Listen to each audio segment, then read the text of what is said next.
We got some big trade rumors around the NFL. Could one of the league's best pass rushers be added to the Dallas Cowboys after they sent one packing before the start of the season? Some big matchups on Monday Night Football to review and a whole lot more on today's Peacock and Williamson. NFL analyst Brian Peacock and former NFL scout Matt Williamson bring you expert NFL analysis every day in less than 30 minutes. Get an inside look at the NFL on the field and in the front office with elite breakdowns to next-level analysis and in-depth information only for the real NFL fans. This is Peacock and Williamson, and it starts now.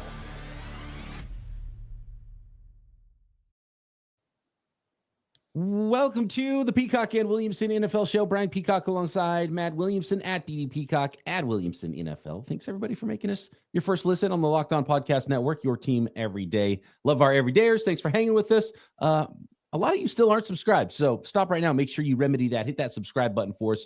We really appreciate it. It helps us out a lot on YouTube or wherever you are listening to this podcast. It helps us out tremendously if you subscribe, and helps other people find the show. If you're new to the show, welcome. Appreciate you dropping in and talking ball with us today. Big trade rumors around the NFL.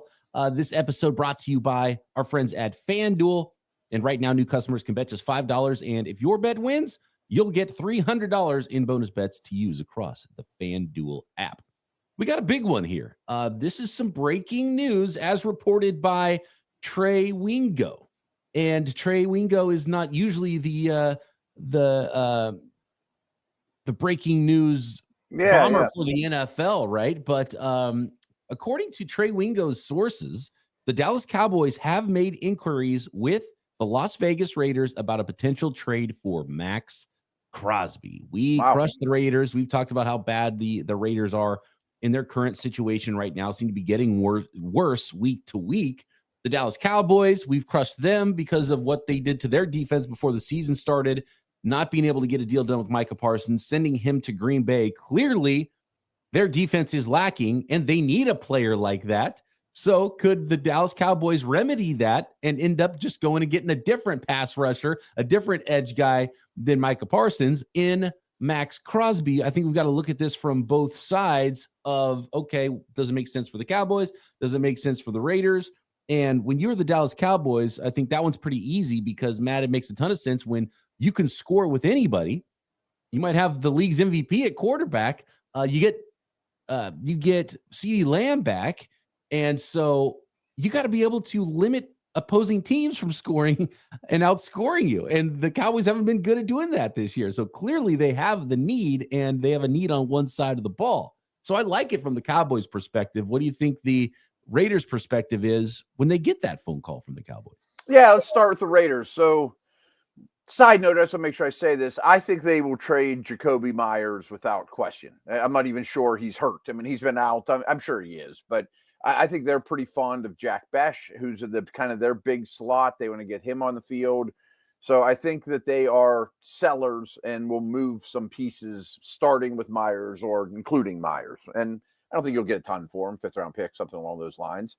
But considering Crosby's age, salary, what you could get in return, state of the Raiders, which is horrendous right now, I would be extremely interested in shopping him if I were Vegas. And Dallas, and you even mentioned the Niners off the air. I probably could come up with 5 other teams: the Bills, the Lions. Imagine the Lions defense last night with Maxx Crosby thrown in there.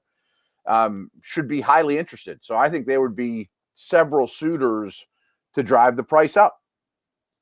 Yeah, and according to my sources, there's some whispers. I'm not a sourced up guy, but the 49ers were calling, especially before the Fred Warner injury. And now that the 49ers won again against the Falcons and are 5-2 right now, they might have that need, and they clearly do have that need for potentially an edge rusher. So, there were reports that they were calling about some lower end guys, and the Trey Hendricksons, and there was even some whispers that maybe the Niners had been another team to call for Maxx Crosby. And yeah, I get it. You want to get all your ducks in a row. You want to call around, find who's available, what those asking prices are, and know the market, even if you're not going to make the big splash move. But I think the Cowboys are in a situation where I could see a big splash move here. Yeah.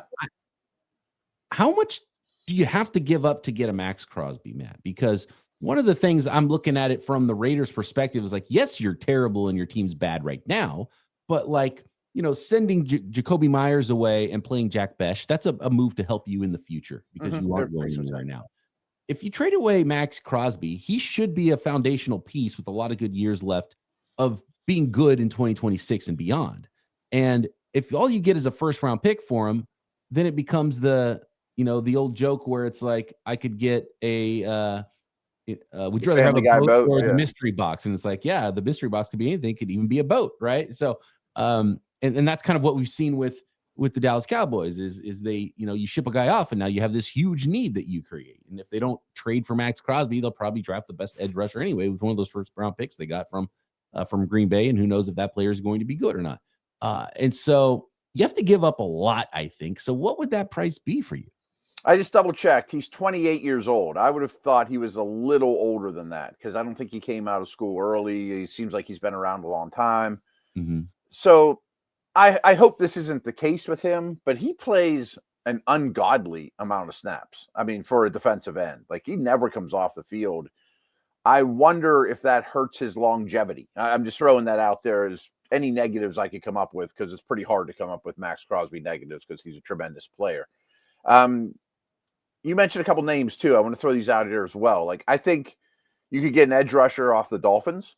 Probably not Chop Robinson, but like Chubb or Phillips or somebody like that. Yes. I want to take a quick sidebar because you mentioned Hendrickson. Do you think that's at least put on hold because they won and Burrow's looming? Like I could see that team not being sellers because they're hard to deal with already. I'm just thinking about what other DN type guys would be on the market, and the fewer the better for the Raiders. As far as Hendrickson goes, it's so hard to deal with the Bengals. And so I've always, I caution the 49ers fans because you get a lot of questions about that. Got to go get Trey Hendrickson. Got to go get Trey Hendrickson. Well, good luck. Good luck dealing with that franchise. And they obviously made the deal for Flacco, signaling that they were still going for it and trying to win now. And they won. For that to change, you need to lose a whole bunch of games. And they just won a game. And you get Burrow back at some point, although it's still probably going to be too late. But if you want Hendrickson to be available, first of all, they have to lose the next couple of games. And you still have to deal with the Bengals, which is difficult on its own. I would throw the New York Jets out there as a team. The New York Giants as well, because I think they're in a spot where you have the extra edge rusher, which a lot of teams and their record is not good. So Kayvon Thibodeau should be somebody that you could sniff around and would be somebody that can be part of your now and your future for a football team. And then and maybe there's some guys out there, but I think Crosby would be most desirable, especially because I'd rather talk to the Raiders than I would the Bengals. Yes, and if you're going to give up a ton, because the Bengals might ask to, although I think there's a huge gap. Like I think Hendrickson should cost on November 1st. Hendrickson should cost like a third round pick. I would say a second at most. Yeah, maybe a second at most for a good team. That's a late second. Yeah. Nothing higher than a pick that is going to be, 50 nothing or in later. the top 50, right? Yeah. But Maxx Crosby, you're asking 2 first-round picks. Ooh, I was a lot less. I was going to think 1 and a third or something like that. Bet that phone call is okay. We might under be willing to contract. talk about it, but are you willing to talk about 2 first-round picks? I think that's where it would start at least. Would it end there? I'm not sure, but I think they would be asking quite a bit. I think they would use the Micah Parsons trade as the I think Parsons is worth noticeably more. For sure. But for sure, from the Raiders' perspective, they'll be like, well, this is what the top edge rushers cost. You're not going to find a guy better than our guy. So you got to pay a price. And then we'll come down from what that was. But remember the Packers gave him a massive deal too. I know. So 2 firsts seems rich for me for any team if I'm on that side of the negotiations. Yeah. Maybe the Lions. I mean, thinking with the thoughts of these could be in the 30s or they're definitely going to be 25 or later. If I'm Dallas, I'm not even sure I get in the playoffs with that. And I'm not giving up the 16th pick and who knows what pick next year. But I'll give you my 1. Because the Cowboys have a bunch of guys. They added Clowney, right? You got Ezeraku. Some of the young guys are kind of good. Yeah, you got Dante Fowler. You got Sam Williams. You got Marshawn Nealon. James Houston. So they have a ton of bodies as edge rushers to go with Kenny Clark inside, Odigizua inside, and Solomon Thomas can be kind of a tweener guy, and Mozzie Smith, I think we know what that is, and so they have a bunch of guys. So you're not just going to add a guy. So if you are the Cowboys, you want a star. You need Maxx Crosby, Trey Hendrickson, or bust, basically, or Micah Parsons. So you already yeah. So let me bring it back just because of your familiarity. What would you give up if you were the Niners GM for Max? Well, it's for sure a first plus, especially if you think you're a good team and you're going to be drafting late in the first round. I can't imagine you could get away with less than a first and a third. I'm thinking that's what you come to the table with. Yeah, they're going to ask for 2 1s. You're going to come with a first and a third, so a first and a second ends up being in the middle point. First this year and next year second, or something like that. Yeah, but I think a lot of these teams should be in the market at that price. You have to make it worth the Raiders' while to think that they're better in the future with those picks than Maxx Crosby. Yeah. And I'm not sure that they are better with a first and second than Maxx Crosby. So I might just hold on to him. That's why it's so hard to do some of these deals. It'd be different if they had some young guys waiting in the wings or, Right. The Jets have a bunch of names with, Jermaine Johnson, and obviously the Jets are the worst team in football. And so just because you're bad doesn't mean you're going to trade all your players away. You could probably get Breece Hall maybe if you need a running back. I could see that. Oh, I was just thinking edge rushers. Yeah, I think you Jets, but and we'll talk more about trade deadline and maybe do a matchmaker episode here coming up in the next couple of weeks before that deadline. And there is who is it? Clemens in New York as well. They have a number of players, so I could see the Jets being one where you could get a guy, but obviously when you start talking about big time difference makers, Crosby or Hendrickson are really your big guys. And I would think the Bengals are temporarily not doing business, not open for business. And again, this report is interesting from Trey Wingo because he says that he doesn't say that the Raiders are listening to offers or that they are shopping him. He said that a team called, and you can call all you want. That doesn't mean much, right? Like Peacock and or Williamson can slide into a supermodel's DMs. Doesn't mean she's going to respond, right? Okay, We'll see if this gets any further, but you're going to call bad teams if you need a player. Interesting though. I like the match, and the Cowboys need that. I do too. Yeah. Next, Jahmyr Gibbs going crazy on the Bucs on Monday Night Football for the Detroit Lions. And is the Texans offense ever going to be fixable or good in CJ Stroud or D'Amico Ryan's career there? Next.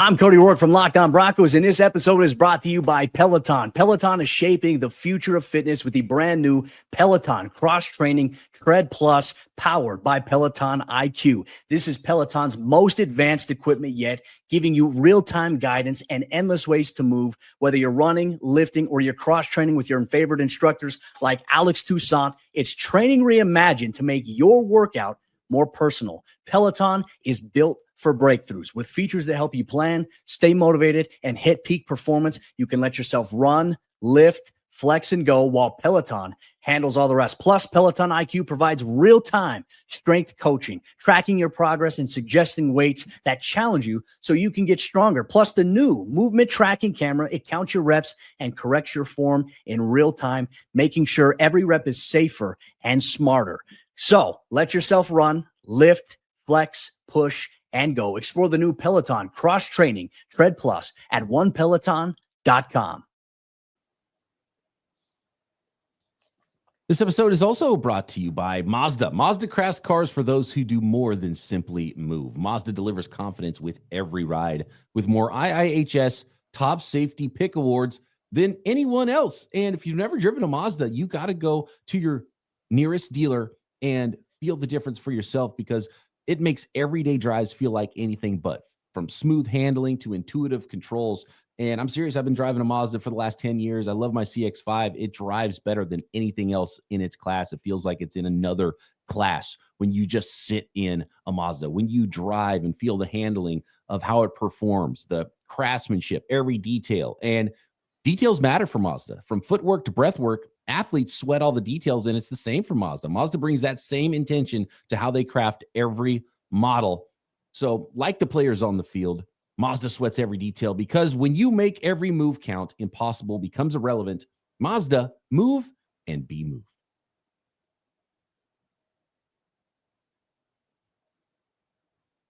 So let's take a look at this Monday Night Football doubleheader that ended Week 7 of the NFL season. And just as expected, I think, and I don't even remember what my picks were against my picks have not been great, and they were not good. I started to get a little better with my picks, Matt, and then they were bad again this week. And some of those teams you thought might cover the numbers didn't cover numbers, but had a feeling the Lions would come back strong after a big loss last week, and they did against the Tampa Bay Buccaneers here, 24-9 on Monday Night Football, and it was the ground game for the Lions, and that's been one of the strengths of the Buccaneers defense, the big old Vita Vea inside, and ended up not being a strength for the Bucs in this one. And Jahmyr Gibbs went crazy, 136 rushing yards, some long plays, long runs, couple of touchdowns on 17 carries, and I'm watching that Lions offensive line and Penei Sewell, and it looked like that vintage, power Lions offense that we've grown accustomed to seeing in the last few years. And even though there's been some changes for the Lions up front, and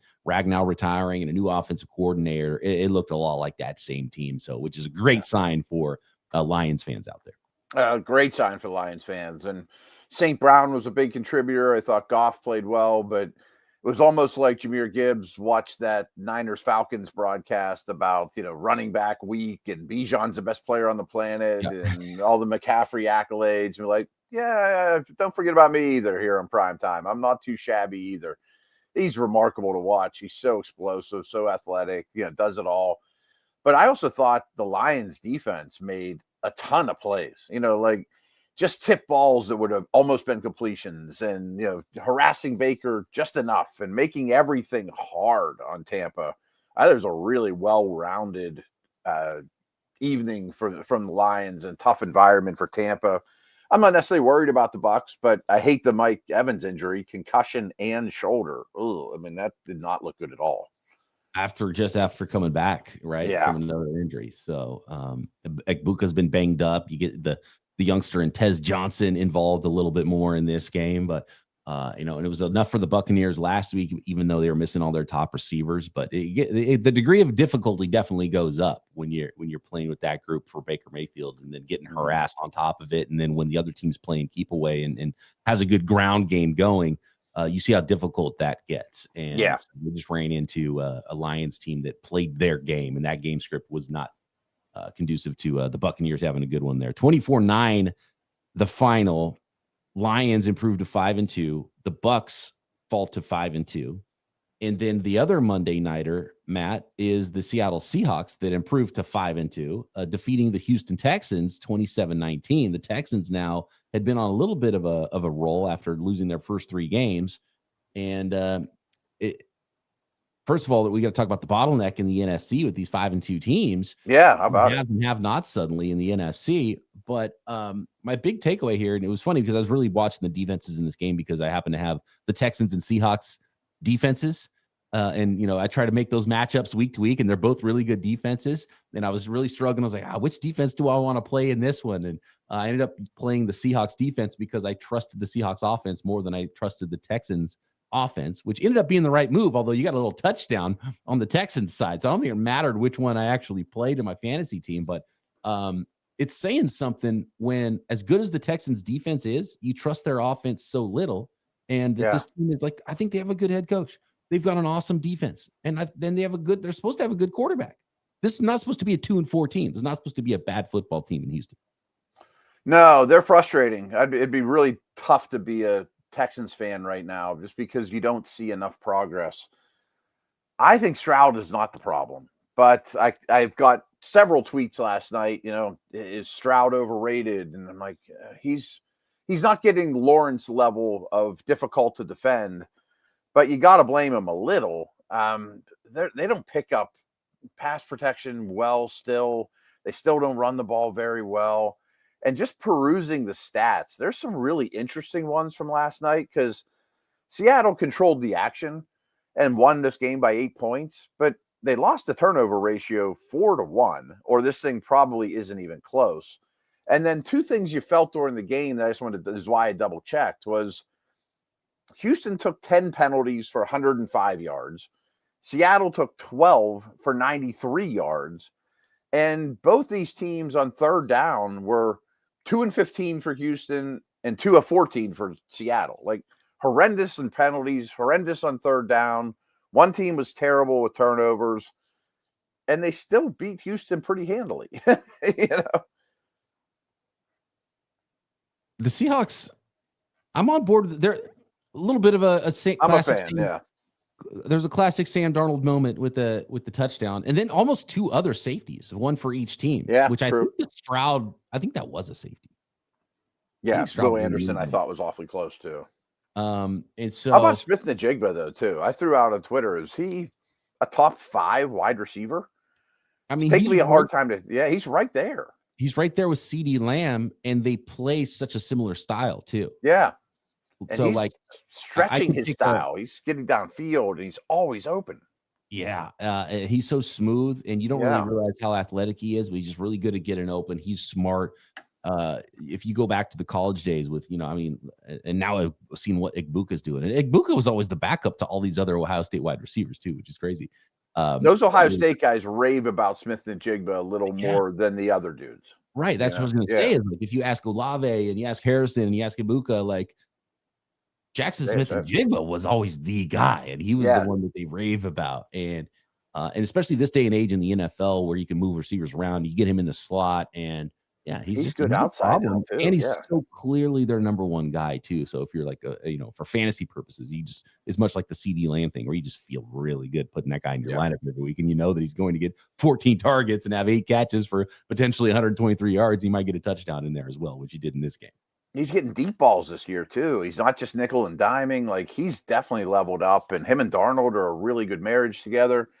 This is nerdy, but I think it really shows up in his game that at his combine, he had like the best 3-cone drill you've ever seen from a wide receiver. And he plays that way so well. Like, he does not have to decelerate out of his breaks. You mentioned how smooth he is. He is a force. Yeah, it's a great point, because you look at 40 time for speed, and you don't think about, okay, well, what's your time? That should be, and I don't know if they can, I'm sure they can with the chips in the shoulder pads or whatever, can figure this out. But it's like, how fast can you change direction? What how fast can you stop? I hear Greg Cosell talk about that a lot. Like, from full speed, can you just pop on the brakes and just stop on a dime? And you see that a lot with these big, fast, tall wide receivers, and it takes them 9 steps to slow down. Right. Chatter. Cut it. And you watch Jackson Smith-Njigba, who's just, maybe his top speed isn't ridiculous, but he doesn't have to throttle down to make a cut and make a break. It's pretty phenomenal to watch him play. He's just solid, and it grows on you too. I don't know if I appreciated Jackson Smith-Njigba as much, but the guys that were around him every day in college and in the pros rave about him. And the more you watch him, they're like, yeah, he's just really good.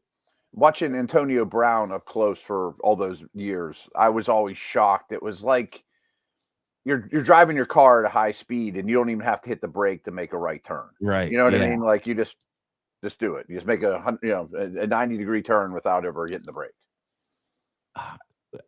At some point, maybe next, let's talk a little bit. I want to talk about some of the quarterback changes that we're on the cusp of seeing in the NFL.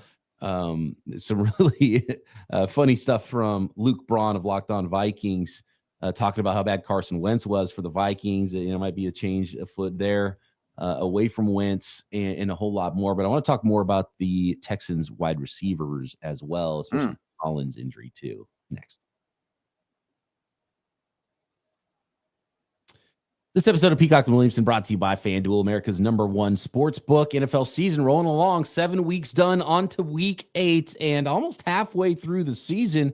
FanDuel has an offer that you do not want to miss, and I don't think this offer is going to last through the season. So now might be the time, if you've been on the fence, to jump in on this offer from FanDuel, because right now new customers can bet just $5 and get $300 in bonus bets if you win. That's right. Pick a bet, put down $5, and if it hits, you'll unlock $300 in bonus bets to use across the FanDuel app. Talking about building your own parlays? How about following along live lines during games, mid-game bets, and player props, weekly lines, whatever it is for the NFL? You can find it. Add a little bit more excitement to your Sundays, but you can also add excitement to your Saturdays with college football, or any day of the week with the World Series coming up and NBA season now tipping off, and NHL season puck has already dropped. So what are you waiting for? Visit FanDuel.com to download the FanDuel app today and get started.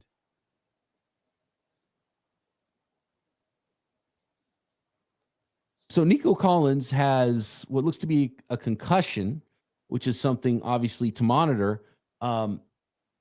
Even still, with that offense and the way that things are playing out, you have Jalen Noel, you have Hagen, Dalton Schultz being the leading receiver in this game. He had 10 targets and 9 catches. Nico had 10 targets as well, was only able to come down with 4 of those for 27 yards. You got Jaden Higgins, who was a non-factor in this football game, but you would think maybe stock up there. Xavier Hutchinson's been involved all season long, is kind of a number 3 type of guy. Kirk is out. Yeah, Kirk is already out. Braxton Berrios is around, and you kind of forget that he's still even in the league.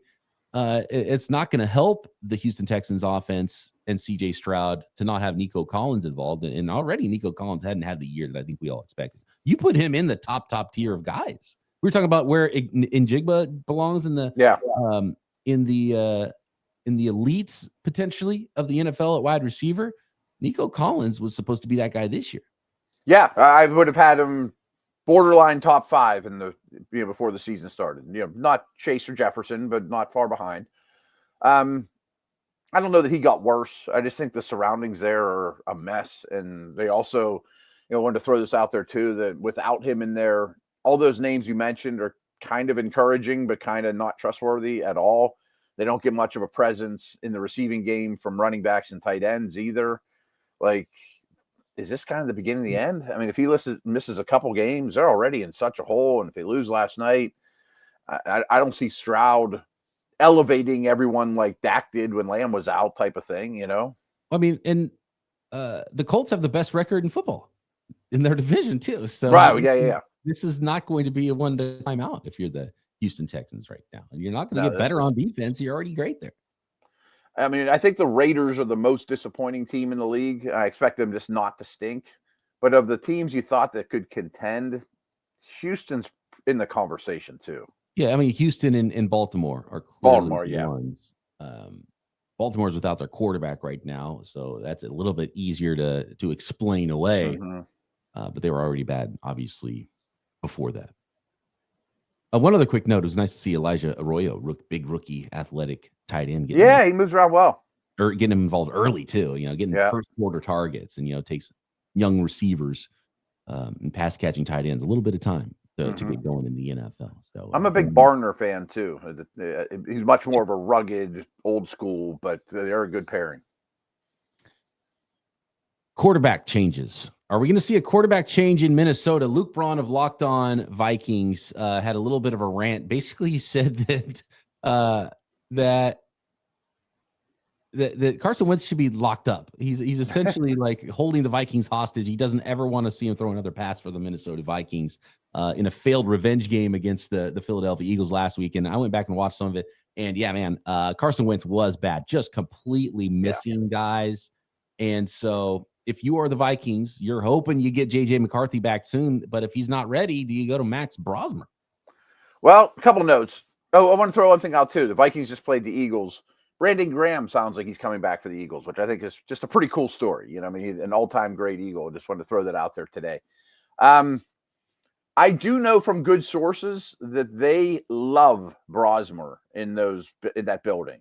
Probably is a lifetime backup to McCarthy, but I don't think it's a terrible idea. It shocks me that they don't run the football more, and it shocks me that Mason hasn't been more impactful. And where I'm going with this is I can't have Carson Wentz throwing it 42 times against the Eagles, 34 times against the bad Browns team, 46 times against the Steelers. I mean, too many bad things happen when you put this guy in charge of distributing the football. I mean, he takes so many sacks. airmails a lot of passes that they're layups. He throws 2 or 3 that near interceptions or interceptions every game that make very little sense.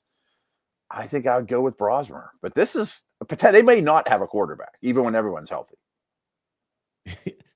From my perspective, and not having any skin in the game, I would like to see Brosmer just to, see what the young player looks like, and you get him some reps in the NFL, even if he's gonna be a long-term backup. But clearly, you need to get JJ McCarthy in there. You need to get him healthy, and you need to build some confidence in him because that didn't look good at the beginning of the season either.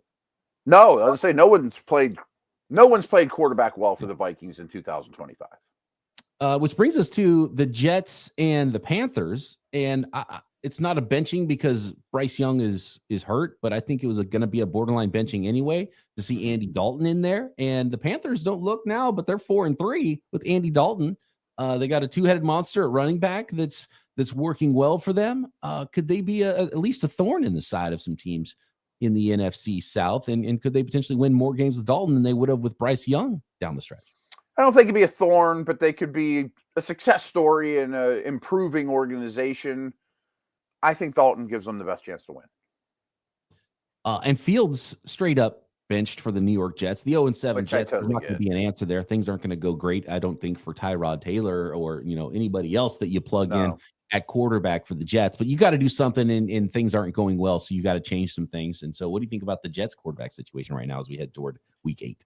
Well, you do get worse on the ground. I mean, there's no doubt about that. Yeah. But I just think shaking something up there for the sake of shaking something up is fine. I mean, we don't have a lot of options here.